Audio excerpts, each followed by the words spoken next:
En 2004, un accidente con un Mustang sería el principio de uno de los escándalos más graves de la seguridad automotriz, terminando con Takata, la empresa más grande de fabricación de airbags, en juicio por fraude. Después del accidente que dejó 3 muertos, los investigadores descubrirían que uno de estos no murió por culpa del impacto, sino por culpa del mismo elemento que estaba diseñado para salvar su vida, el airbag. Esto puso en alerta a Ford, pues podría significar que algo no estaba bien con las bolsas de aire de sus autos. Pero Ford no fue el único fabricante que descubrió los problemas con las bolsas de aire. Honda, de forma independiente, había recibido información sobre varios conductores que habían resultado seriamente heridos en accidentes menores, por fragmentos de metal que salieron volando cuando las bolsas de aire se inflaron, y se dieron cuenta de algo muy grave. El problema podría afectar potencialmente a cientos de miles de sus vehículos vendidos desde 2004, lo cual sería el principio del fin para Takata. En los siguientes meses, Honda, Toyota, Pontiac, Chevrolet, GMC, Ford, Audi y varias marcas más harían recalls por este problema, lo que puso en alerta a la Administración Nacional de Seguridad de Tráfico de los Estados Unidos, conocida como la NHTSA, y a otros organismos de seguridad vial alrededor del mundo. Cuando un fabricante se da cuenta que algunos de sus vehículos tiene una falla que compromete la seguridad del vehículo, emite un recall, también conocido como llamado a revisión, proceso en el que todos los autos afectados deben pasar por los concesionarios para arreglar dicho defecto de fabricación. Para que tengan una idea, uno de los recalls más grandes fue el de Volkswagen, que afectó a 11 millones de automóviles. El recall causado por las bolsas de aire de Takata fue casi 10 veces más grande, un total de 100 millones de autos, siendo el más grande en la historia automotriz. Lo que ocasionó todo este problema fue el nitrato de amonio, un gas que se usaba para inflar las bolsas de aire, pero debido a sus propiedades altamente corrosivas, afectaba las piezas metálicas que componían todo el sistema. Al activarse el airbag, se rompían y salían expulsadas como metralleta por todo el interior del auto. Para no tomar responsabilidad, Takata, a partir de 2004, comenzaría a ordenar pequeños recalls, saliéndose con la suya, pero esto comenzó a levantar sospechas. El IIHS, la NHTSA y otras organizaciones independientes comenzaron a investigar, y todo se destaparía en 2013 cuando un ex empleado de Takata confirmó que había manipulado datos y ocultado información desde principios de los 2000 para evadir sanciones y evitar que las compañías automotrices dejaran de comprar sus airbags, y tomar esa decisión le saldría muy caro a la empresa japonesa.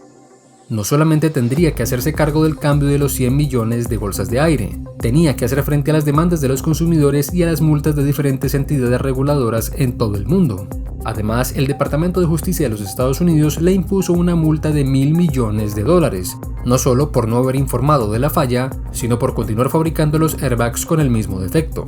La empresa tuvo que declararse en quiebra, incapaz de cumplir con sus compromisos. Y por esta omisión 27 personas perdieron la vida y cientos resultaron heridas.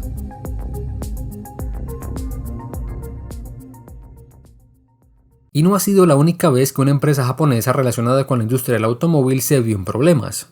Firestone, la filial estadounidense de la japonesa Bridgestone, tuvo un escándalo en el año 2000, cuando se descubrió que los neumáticos instalados en las camionetas Ford Explorer podían explotar. Todo comenzó porque se estaban reportando un número inusualmente alto de vehículos Explorer envueltos en aparatosos accidentes, y la gran mayoría de ellos coincidían en una cosa: las personas repentinamente perdieron el control de su camioneta. Al hacer las investigaciones preliminares, se descubrió que los accidentes se producían porque alguna de las llantas se desprendía de los aros o rines, lo que hacía que el conductor del vehículo perdiera el control, y como los Explorer son vehículos de bastante altura al suelo, estos se volcaban fácilmente. Y es que el número de accidentes relacionados con estos neumáticos defectuosos fue alarmante. Se reportaron más de 250 muertes y más de 3.000 heridos en todo el mundo, siendo la mayoría de los casos en Estados Unidos por la popularidad que tenía el Explorer en ese país. En 1988 comenzaron las etapas de pruebas del primer Explorer, y desde ese momento el auto comenzó a mostrar problemas de estabilidad. Los ingenieros de Ford encontraron algunas soluciones para la inestable Explorer, pero sus propuestas no fueron aceptadas por el directivo porque estas implicaban cambios profundos, y eso haría que el auto no saliera al mercado en la fecha acordada. Así que Ford decidió ir por lo más sencillo: bajar la presión del inflado de los neumáticos y pedirle a Firestone que los hiciera más livianos.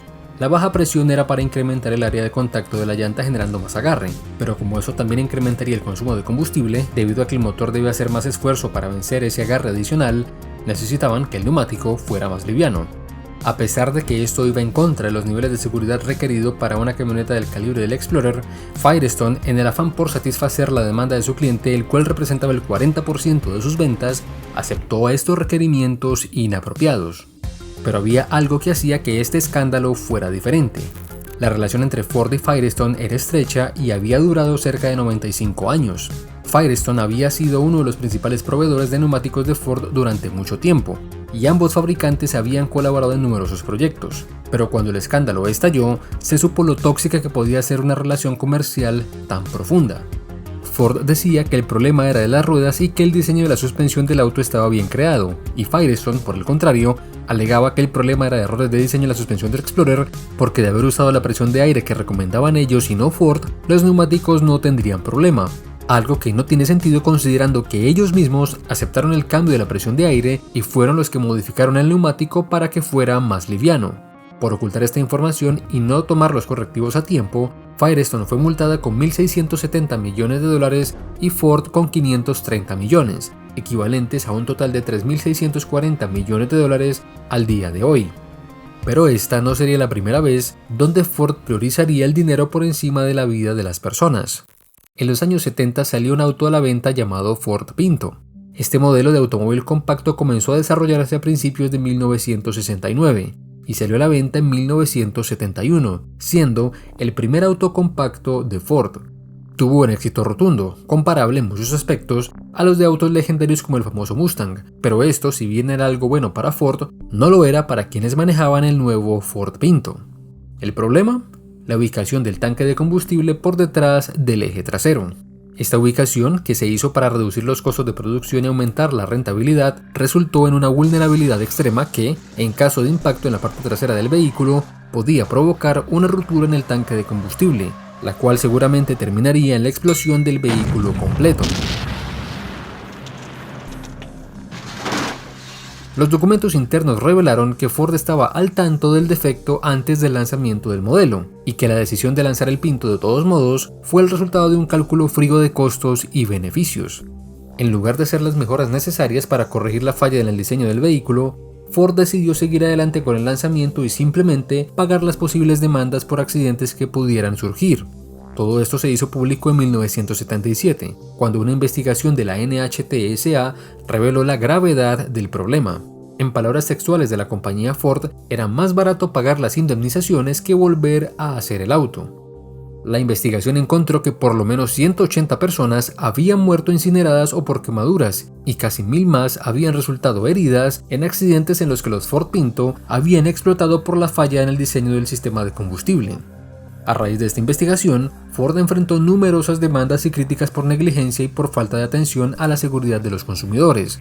El caso más notable fue el de un hombre de California, quien fue golpeado por detrás en su Ford Pinto y resultó gravemente quemado cuando el tanque de combustible explotó. El jurado de este caso concluyó que Ford había actuado de manera imprudente al no corregir el diseño defectuoso del vehículo y otorgó al demandante una indemnización de $128 millones en daños y perjuicios. Paradójicamente, la mala publicidad no impidió que el Pinto resultara todo un éxito en ventas para Ford, vendiendo más de 3 millones de autos. Pero un escándalo que además de negligente fue muy vergonzoso fue el Switchgate de General Motors. En 2007, varios de los productos de la compañía poseían una peculiar característica: se apagaban por sí solos mientras ibas manejando. Uno pensaría que algo como esto ocurría por un problema de fabricación que sería muy difícil de identificar y que costaría mucho dinero solucionar. La realidad es que, debido a un resorte demasiado débil, el interruptor de encendido podía apagarse abruptamente si tu llavero era muy pesado o pasabas por un bache medianamente fuerte, lo que desactivaba al instante no solo el motor, sino también los sistemas de seguridad, como las bolsas de aire y la dirección asistida. Las autoridades se dieron cuenta de la gravedad del problema en el año 2007, cuando un abogado de Atlanta, Lance Cooper, abogado de esos que solamente se da en Estados Unidos, presentó una demanda por la muerte de su cliente en un accidente de tráfico que involucró un Chevrolet Cobalt. Durante el proceso legal, Cooper descubrió que GM había sabido del problema del interruptor de encendido durante años, pero había decidido no tomar medidas para corregirlo. Cooper presentó pruebas de que GM había ocultado deliberadamente el problema, había empleado tácticas para demorar el proceso y evitar cualquier responsabilidad, y que esto lo había pagado no solamente su cliente, sino otras 123 personas que también habían resultado muertas por estas fallas. Después de la presentación de la demanda, la NHTSA inició una investigación, que finalmente llevó a GM a anunciar en febrero de 2014 que estaba retirando del mercado cerca de 2.6 millones de vehículos debido al problema del interruptor de encendido. La compañía también admitió que tenía conocimiento del problema desde hacía más de una década, pero que había decidido no hacer nada por la cantidad de dinero que costaría. Las consecuencias para GM fueron serias. En el momento en que se anunció la retirada, la compañía enfrentó multas y demandas legales, así como la pérdida de la confianza de los consumidores. Además de la multa equivalente a casi $1.000 millones de hoy impuesta por un jurado de los Estados Unidos, GM se vio obligada a llamar a revisión a más de 8 millones de automóviles en todo el mundo, justo cuando trataba de salir de la bancarrota de 2008. Y todo este problema por una pieza de menos de $1.